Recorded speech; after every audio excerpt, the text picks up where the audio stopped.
Toya Graham says she was just trying to keep her son safe, not make headlines. But when this video went viral, the Baltimore mother of 6 found herself on the national stage. Graham talked with CNN's Anderson Cooper about the incident and the reaction it sparked. So you saw Michael with the rock in his hand, and you said you just lost it. I did, and you know, once he threw that rock down, I was like, you know, you wasn't brought up like this. Did you worry about embarrassing him in front of him? Not at all. Not at all. Not at all. He was actually embarrassing himself by wearing that mask and that hoodie and doing what he was doing. And at some point, I told him to take the mask off, because why are you hiding behind the mask? If you want to be bold enough to do this, then show your face. Why do you think this has made such a big impact? Because as mothers, you don't see us. You don't see us. You see our kids walking to the bus stop and maybe speaking with somebody that's on the corner, and they already been singled out as thugs, as we have already heard that they are. And at no time is my son a thug. Toya Graham has been hailed as a hero mom by some, but others are concerned her actions and those images may do more harm than good. Here to talk about that, cultural critic and writer Michaela Angela Davis. Welcome back. Hi, Carol. I'm glad you're here. Thank you. So you do not think Toya is a hero? Well, Toya is complicated.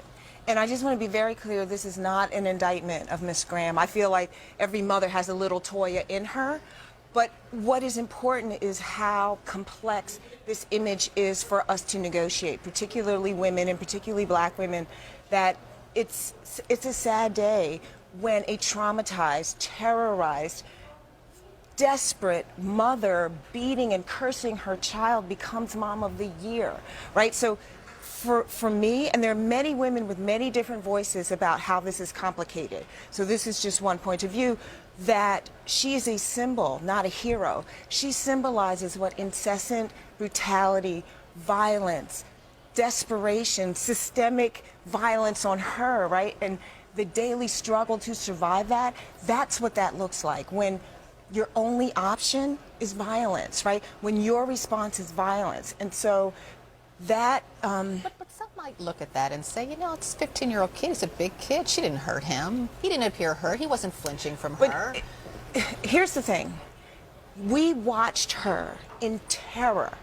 She's terrified that her son may get murdered by the police. She said, the most devastating part of this whole interview to me, when she said, I don't want my son to be another Freddie Gray. Like, it's a noun, like it's a daily thing, knowing that he might get killed by the police. So whether she was cursing at him and literally hitting him upside the head, is that the point is what drove her. And why was she able to even be with him at 3 o'clock in the afternoon? She's unemployed. She's lonely. She's poor. She's out of options. 6 children, you know, right? That's what that looks like. That looks like a woman with violence as the only option, and how living in a violent environment makes you respond that way. And you know, teens hardly ever do what adults say, right? But they're very good at imitating us. So if she meets him with aggression, he will meet life with aggression, right? And then how else was he supposed to work out his trauma?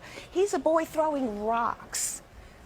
You know what I mean? So it's complicated, No, Carol. I do. I get it. I'm going to read you a bit of a Washington Post op-ed. It's titled, Why is America Celebrating the Beating of a Black Child? That's Stacy? That? Yes, of course. Yeah, it's written by American University adjunct professor Stacy Patton. She writes in part, quote, this celebration of Graham reflects a belief that black youth are inherently problematic, criminal, and out of control. The video also supports the idea that black fathers are absent, suggesting that all we need is an angry black mom to beat the thug out of an angry young man, and everything will be fine. Yeah, I mean, that's, as I said, there are many women's voices. Goldie Taylor, Demetria Lucas have all been saying that, you know, beating our children will not stop the police from killing them.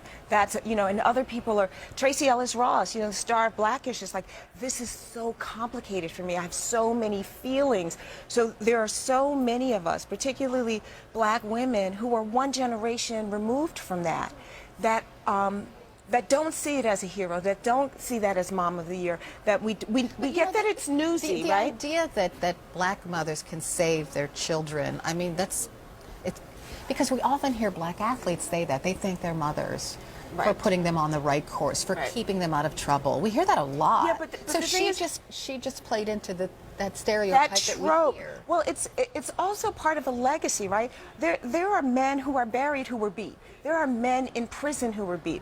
You know, Freddie Gray, his mama might have beat him too. There is no evidence to say that beating my kid will stop him from being arrested or going to jail. And what is difficult also for me too is what seems to be the ease that we have with black girl pain and violence, and how it seems like entertainment that this is what we loop over and over again, whether it's a beat down in McDonald's, right? Or whether it's very glamorous women beating each other upside the head with a bottle. You know what I mean? Like, we are so comfortable with seeing black women violently expressing themselves, desperate in whatever measure. And so this image over and over and over again plays into that trope of the angry black woman. So we have to negotiate all these angles of it. It's not just, oh, look at the sassy black girl that got her son. It represents so much.